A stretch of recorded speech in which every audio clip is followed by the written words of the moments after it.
Playing this role was a little challenging at first, and I actually had to kind of get in the skin. As part of my character development, I shadowed a couple of cops out in Lakeway.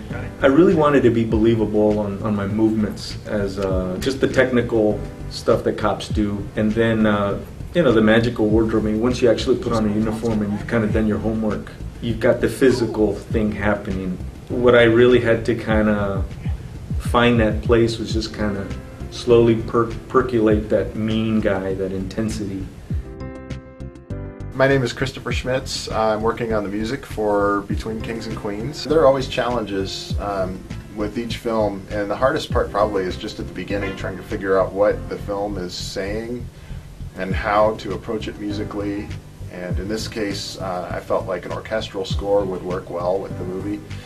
But I think once I get beyond that point, it's just a matter of just getting ideas, and then they start flowing, and then it becomes a lot more kind of intuitive. So I'd say, yeah, the hardest part is the beginning.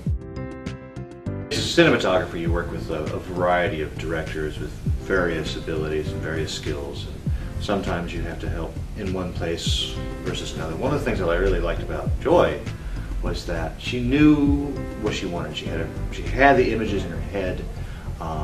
She had the very specific choices she wanted to make about how scenes would be covered. And so it was great to start from that solid foundation. And then as we encountered a set or a location, we could work together to discover additional ways to cover the scene. When something wasn't working, we could have a conversation about how to better cover that scene, how to better represent the story that was trying to be told, how to make sure we hit all the beats of that scene that would carry us through the larger arc of the show. I think the name says it all, really, to be honest. So it was a joy working with her. Really fun, really good, and I hope to work with her really soon. Hint, hint. Kalu is definitely this guy who comes over to, it's weird talking about myself in third person, but he's the character that comes over from Africa to explore, to see the different parts of America, and ends up falling in love with a beautiful, beautiful young lady, and all the stuff that happens within that, which is crazy. I do a lot of running, I do a lot of hiding and jumping in this film, and but I loved every minute of it because I'm not really good at martial arts at all. Between Kings and Queens, I was just thinking of something, to be honest with you. I wanted something that would be much easier for me to produce, and that was like 8-9 years ago. I started thinking about doing the story to look at the different cultural conflicts that we do have between, as well, the African Americans and the Africans, and also with my own personal experience. They look down on us a lot, sorry to say, but that's the truth. Most of them do.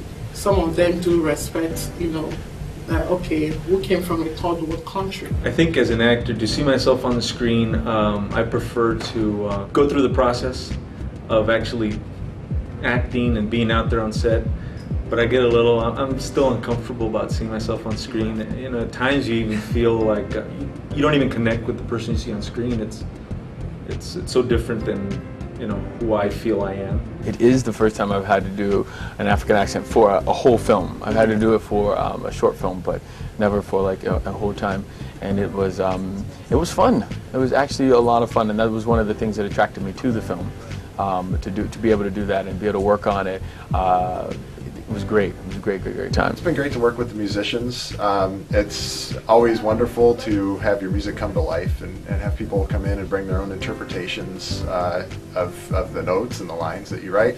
In this case, we have sort of a combination, or sort of a hybrid score, where some stuff is done with MIDI sampling, and then we have lead lines and lots of solos. Filmmaking is all about preparation and the time that you spend in pre-production to scope what you're going to do. We're always trying to tell the best story we can with the little resources we have, no matter what the budget level. And I felt that this project, Between Kings and Queens, did a great job of making choices that could be done, and allowing for contingencies, things unexpected. And so we never really felt rushed on set. We were real fortunate that nothing surprised us so terribly that we just worried we weren't going to get what we wanted. We weren't going to get the shot. You know what? I was just telling a story that I was out yesterday, and all of a sudden I was like, "Yes, I want that went over there," and everybody was like, "What?" I was like, "I don't know. I'm sorry. I just channeled Kalu for a second, and it happens." And so yeah, it's been a lot of fun, and I can't wait to see how it all comes out. The first reaction whenever I read about this piece, I immediately found a connection with Officer Henry. There was something just kind of called to me at my soul that I just wanted to play this character. I felt that it could. I felt it would stretch me as an actor to go places that I probably hadn't gone before, even as in my own personal life. The actors were fantastic. I couldn't have asked for more. Dwayne Johnson, I couldn't have asked for more. He was very professional, very, very understanding, and also, I mean, he was very, very professional. Let me just put it that way. Yeah, he was. And Nikia, I couldn't have asked for more. And again, the one or two actors that this was their very first time of acting, you couldn't even really tell. As far as capturing the theme of the movie, it's always work in progress, and as we're assembling the final performances and getting everything to picture is really the kind of the time when the time of truth, I guess it is, to tell whether it's working or whether it's not, or what needs to be changed. And so at this point I feel pretty good about the material we have, and it's just a question of how to assemble it. A typical day on the set was actually pretty organized. I mean, the call times from when you actually got there and started shooting, I mean, there wasn't a lot of lag time, but there was enough time to, joke around with some of the other cast members, and I actually learned a lot from, hanging out with Dewan. And from the moment you got there, I think you got a lot of work done. It wasn't frustrating. I mean, I think you always felt energized all the way through, even on those long days. So we just kept saying, I mean, this is just fun. You feel privileged to be able to do that on a set like that. It was a very rewarding experience, being part of it, and also having the wonderful teams I had.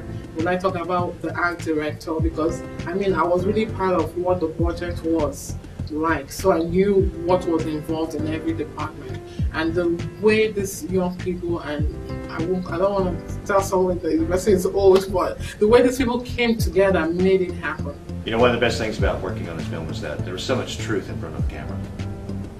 Our actors they could be honest, they could be real, even when they were being ridiculous.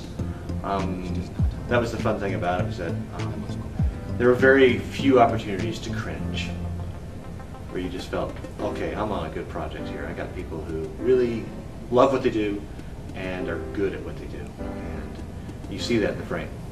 That's the best thing about working on projects like Between Kings and Queens.